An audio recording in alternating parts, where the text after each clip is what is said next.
Bonjour à tous. Cette petite vidéo concernant ce fourgon et donc le petit site que j'ai créé pour ceux que ça intéresse, voir comment on peut faire le choix d'un véhicule, quelles sont les caractéristiques finalement que l'on a retenues et voir le résultat au travers de ce véhicule. C'est un véhicule donc de marque Bunkervan, aménageur à Madrid, sur une base, un porteur Fiat Ducato, 280 chevaux, diesel, boîte automatique, et donc qui n'est pas en 4 roues motrices, puisqu'il fallait que les constructeurs revoient leur cahier à cause des normes anti-pollution, et ça prenait quelques années. On est donc parti sur un modèle qui est un modèle all-road que propose Bunkervan, qui a une traction améliorée, c'est-à-dire que si le sol est un petit peu glissant, on peut enclencher cette traction qui solidarise les roues avant. Le véhicule est un L3H2, ça veut dire qu'en longueur on est en 6 mètres et en hauteur 2,72 m. Le point culminant, c'est ce boîtier blanc que l'on voit à l'avant, qui est un refroidisseur d'air pour la partie arrière. La climatisation ne concerne que la cabine, et donc il propose ce système pour, par forte chaleur, refroidir un petit peu la partie arrière. Une petite vue aérienne pour montrer donc le panneau solaire de 200 watts, les deux lanterneaux et le refroidisseur d'air pour la partie arrière. Concernant le poste de conduite, relativement classique, sobre, peu d'électronique, pas beaucoup de fioritures, même un autoradio très simple. De toute façon, de nos jours, le GPS est préférable sur le téléphone puisque les informations sont en temps réel. Voilà, donc une boîte automatique. Et une chose qui n'est pas courante dans ce type de fourgon, pas de siège, pas de banquette derrière les sièges avant. On est directement séparé, on est quasiment séparé de la partie arrière. Il y a juste un rideau entre les deux. Ce qui permet, quand on n'est que deux, bon, avec le chien bien sûr, mais de pouvoir profiter de l'ensemble de la partie arrière, qui est beaucoup plus vaste du coup, sans avoir à tourner les sièges avant pour se faire une place sur une espèce de table avec une banquette en général très, très austère, avec un dossier tout vertical. Donc voilà, c'est un choix qui a été fait. C'est d'ailleurs pour ceci que nous avons choisi cette marque Bunkervan qui proposait ce genre de cas de figure. Alors, pour passer à la partie habitacle, donc porte latérale, nous n'avons pas choisi de mettre un auvent, puisque le but c'est pas trop de se poser et de faire du camping, mais de voyager, donc de s'arrêter vraiment le soir, donc sans trop sortir de matériel, peu de moments statiques on va dire. Alors l'intérieur, on va trouver, je le détaillerai au fur et à mesure, donc derrière la porte coulissante qui est juste en face, une douche, cabinet de toilette et lavabo, des placards, un plan de travail avec la gazinière et l'évier, et dessous ici le réfrigérateur. Voilà, je continue cette vidéo. On a changé d'époque, hein. J'avais commencé en hiver et nous sommes donc désormais au mois de juin. Comme vous le voyez, c'est beaucoup plus bleu, plus vert et plus chaud.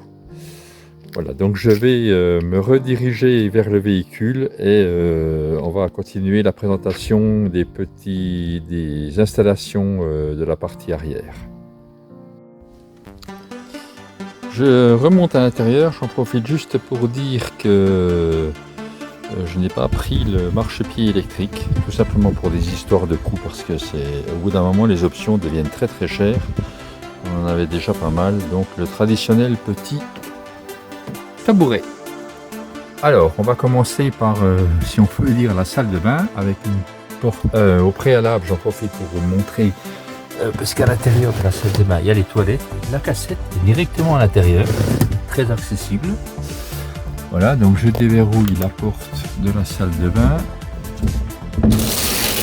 Voilà, donc les toilettes sont à droite, hein, avec la cassette qui est juste en dessous. Le lavabo qui fait douche. Voilà. On va mettre ça à sa place.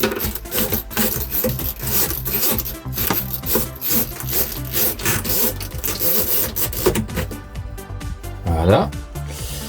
Le lavabo, la douche, donc avec son petit lanterneau. Rien de particulier à dire, c'est fonctionnel, c'est simple, c'est étanche, c'est prévu pour. Voilà, pour la salle de bain, la porte qui se verrouille pour le voyage ici. Concernant tout ce qui est rangement, nous avons ici à gauche de la salle de bain 2 placards avec volet coulissant. Voilà. J'ai fait quelques aménagements, je reviendrai peut-être dessus à la fin. Voilà. Au départ, c'est relativement vide. Voilà. Deuxième placard en dessous. Je vais rajouter des tiroirs et des étagères.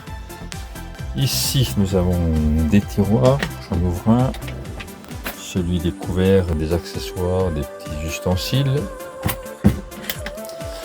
Les 2 banquettes à l'arrière qui font bien 1,50 m de long s'ouvrent et dégagent pas mal de place, même beaucoup de place.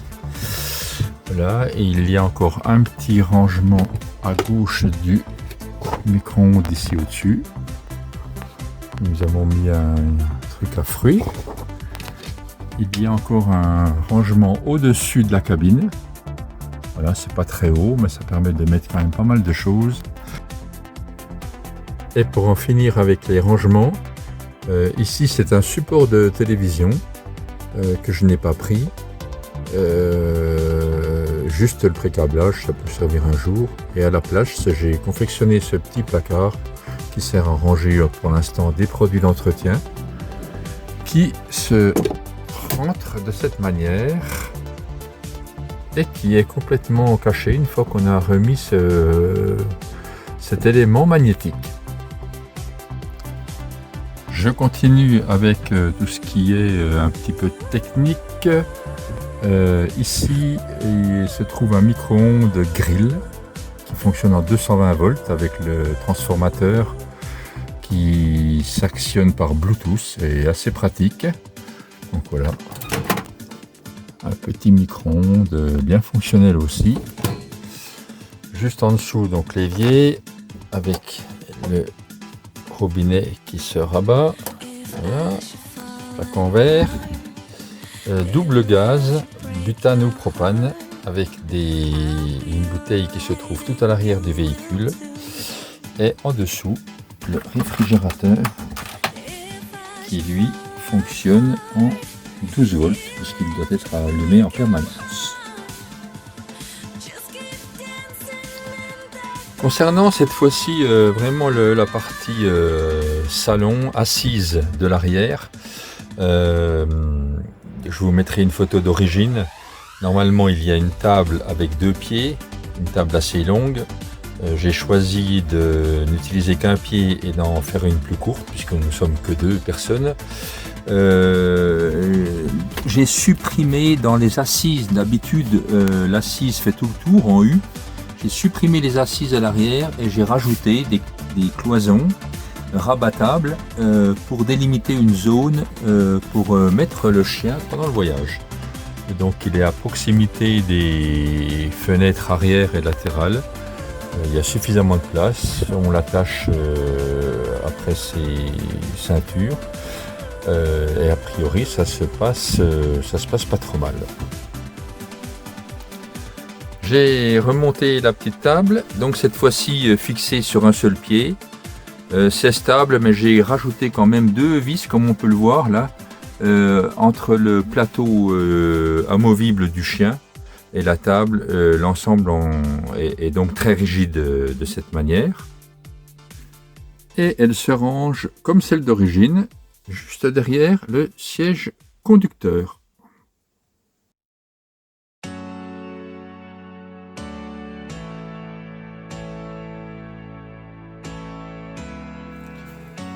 Pour la mise en place du lit, je rabats donc mes deux cloisons, j'enlève celle du centre qui se range dans le coffre, je vais mettre les dossiers au centre et je vous montre ce que ça donne. Voilà, donc les dossiers au centre, les coussins, enfin les autres dossiers également par terre.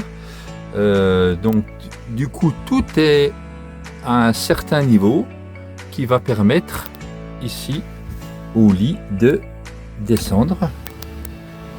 Voilà, le lit descend jusqu'à le contacteur électrique, voilà. Et donc le lit est donc à sa bonne altitude pour la nuit.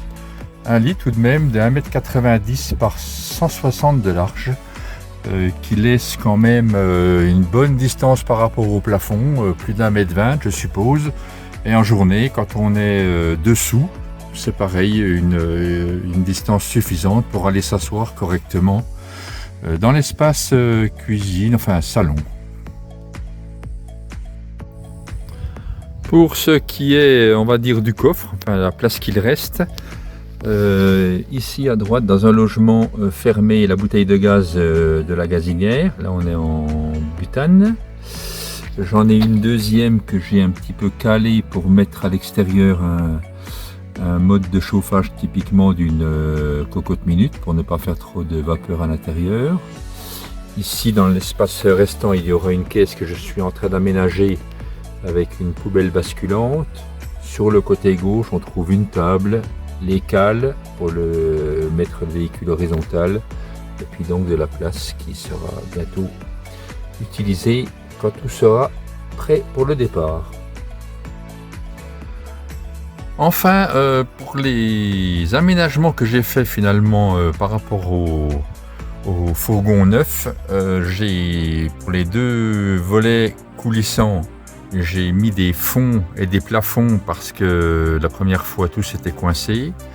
J'ai rajouté ici un tiroir pour bien caler les verres avec de la mousse.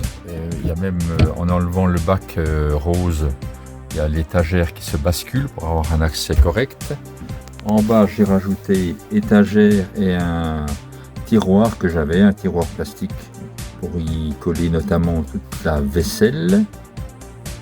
Et à l'avant, une console centrale qui est en cours de finition puisqu'il n'y avait rien du tout, avec un gros tiroir pour y loger tout un tas de documents, tablettes, accessoires divers et variés. Voilà ce que j'ai réalisé avec bien sûr le plus gros morceau qui était l'aménagement pour le chien à l'arrière. Voilà, j'espère que vous avez eu un peu de patience cette petite vidéo. Je le précise que j'ai monté sur Videopad, qui est un soft très facile d'utilisation pour ceux que ça intéresse. Je remodifierai peut-être un petit peu à l'occasion avec un peu plus d'habitude.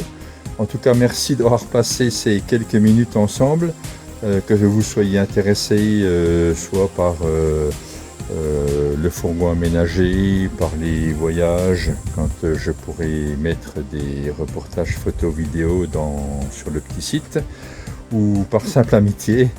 En tout cas, merci beaucoup. Je continuerai à vous donner des informations si cela vous intéresse. Bonne journée à tous et à bientôt.